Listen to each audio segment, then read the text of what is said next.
बयनिसिमबो गोजोन हामलायनाय जासिहरबाय खुलुमबाय बे समाव आङो नोंथांमोननि गेजेराव दासिमनि मोननैसो खौरां लाना फैदों नोंथांमोना भिडिअखौ फारियै जोबजासिम नायलांदो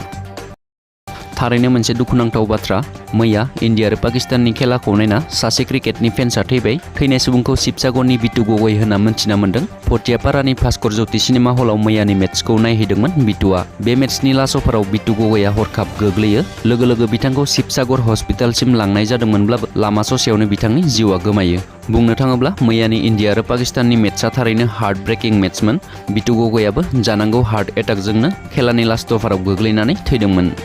सनारियाव सरकारजों होबथानानै दोनजानाय उदखारि आफाद आलफा उदांनि सासे सोद्रोमाया आखाइ दैखांदों सुलुङा फोरमायथिनाय बायदिब्ला चराइदेव जिल्लानि सनारियाव मैया आलफा उदांनि सासे सोद्रोमाया आखाइ दैखांदों आरो गावखौनो गथायदों चराइदेव पुलिसनि आखायाव गावखौ गथायनाय आलफा उदांनि सोद्रोमाखौ फावरब असम होननानै सिनायथिनो हादों फावरब असमा 2018 मायथाइयाव उदखारि आफाद आलफा उदांआव जइन जादोंमोन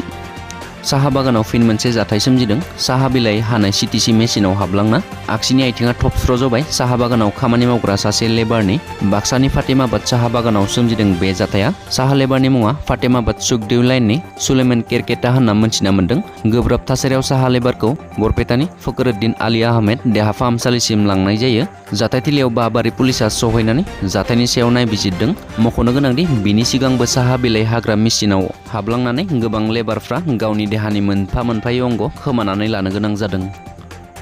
थारैनो जोबोद दुखुनांथाव रेलवे ट्रेकनि साखाथियाव खारबाय थानाय समावनो माल बोग्रा ट्रेननि सौग्रावनायाव जिउ गोमाबाय सासे आइजो बक्सारनि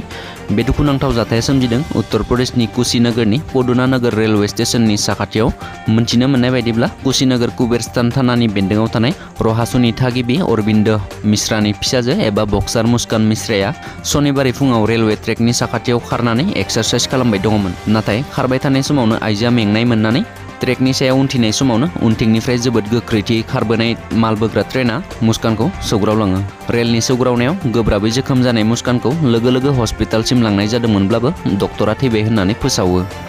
मा जानो हमदों आथिखालाव कालियाबराव सोमजिदों मोनसे सोमोनांथाव सुइसाइडनि जाथाय कालियाबरनि बरालि गाव रातुल खादाव सासे गथ'आ गोरनायाव दौलें लाना सुइसाइड खालामदों सुइसाइड खालामनाय गथ'नि मुङा 16 बोसोर बैसोनि सुजित बर्मन होनना मोनथिना मोन्दों गथ'नि बिमाया फिसाज्लाखौ फरायसालियाव थाङैनि थाखाय रायदोंमोन होनना मोनथिदों बेनि उनावनो रागा जोंखांना बेफोरबायदि गिथावना थांखिखौ लाबाय 16 बोसोर बैसोनि गथ'आ गावनि थाग्रा खथा सिङावनो दौलें लाना सुइसाइड खालामो गथ'आ दासिम जाथायथिलियाव कालियाबर थानानि पुलिसा सहैनानै जाथायनि सायाव नायबिजिरगासिनो दङ